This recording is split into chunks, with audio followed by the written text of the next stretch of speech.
If you close your eyes and think back to the world before the internet, before the smartphone, and before the 24-hour news cycle, you can probably smell it.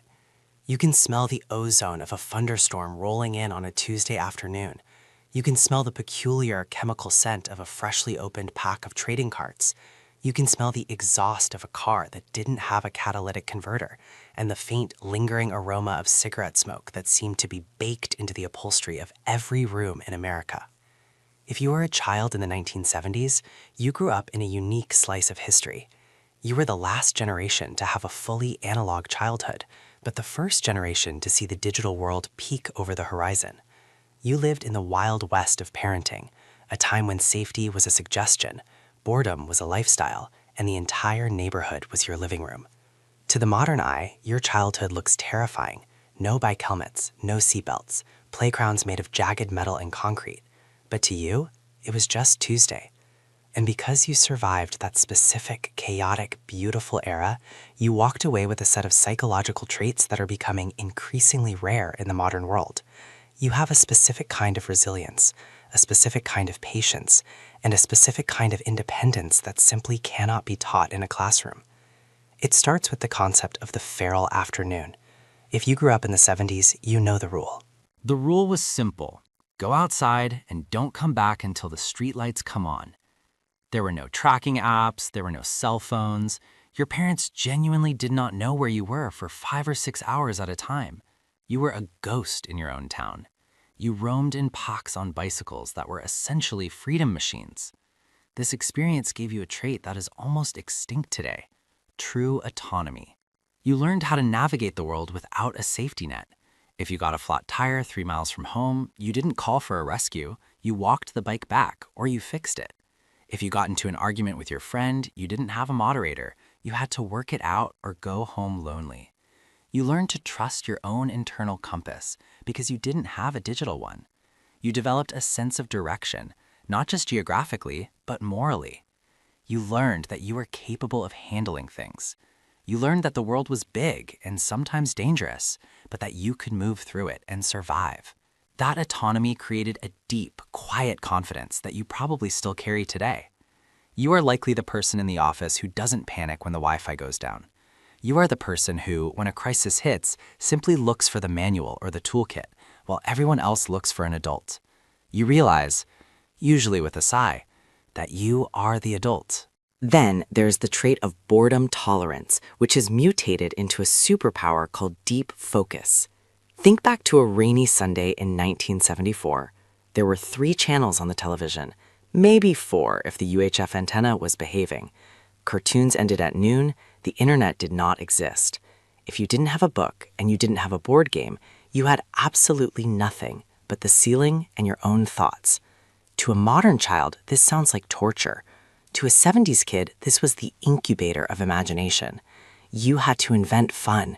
You had to stare at a crock in the wall until it became a canyon. You had to turn a cardboard box into a spaceship.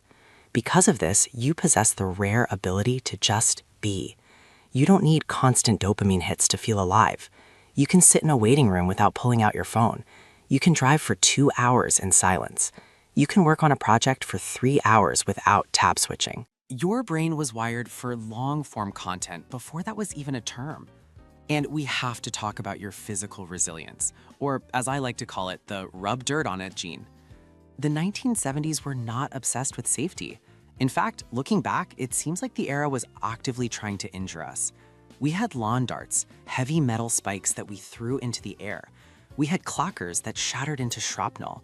We rode in the back of station wagons, rolling around like loose groceries every time Dad hit the brakes. And we got hurt. We skinned knees, we broke arms, we got stung by bees, and the response was usually a wet paper towel and a command to walk it off. This sounds harsh today, but it instilled a profound psychological trait: the knowledge of repair. You learned that pain is temporary. You learned that you break and then you heal. You didn't grow up thinking you were fragile. You grew up knowing you were durable. Today, this manifests as emotional grit. When life knocks you down, a divorce, a job loss, a health scare, you have a deep cellular memory that says, I have bled before and I got back up. I can do it again. You don't catastrophize the pain, you manage it. Then there is the analog social skill. You grew up with the rotary phone, and the rotary phone had a very specific rule. You didn't know who was going to answer. You had to call your crush, and there was a 50% chance her dad would answer, and you had to talk to him. You had to announce yourself. You had to be polite. You couldn't edit your text. You couldn't ghost someone easily because you saw them at school the next day. You couldn't curate a profile to look cool. You just had to be cool in person in real time. This gave you the ability to read a room. You rely on tone of voice, body language, and eye contact, the ancient analog signals of humanity. You can tell when someone is lying not by their font choice, but by the way they shift in their chair. In a world of digital disconnect, you are a master of connection. You are the one who picks up the phone instead of sending the email, because you know that 3 minutes of voice is worth 3 days of text. And finally, there is the trait of patience. If you wanted to hear your favorite song, you didn't just stream it. You had to sit by the radio with a blank cassette tape, finger hovering over the record button, waiting for the DJ to stop talking. If you wanted to see the photos from your birthday, you had to wait a week for the film to develop at the drugstore, only to find out that your thumb was over the lens in half of them. If you wanted to watch a movie, you had to wait for it to come on TV or physically go to a theater. You learned that good things take time. This has made you a better partner, a better parent, and a better worker. You understand that success isn't a download. You understand that relationships develop like a Polaroid, slowly and then all at once. You don't demand instant gratification because you know that the things you wait for are usually the things you cherish the most. So if you look in the mirror today and you see a few gray hairs, or you feel a little out of step with the frantic pace of the modern world, don't feel obsolete. You are a classic.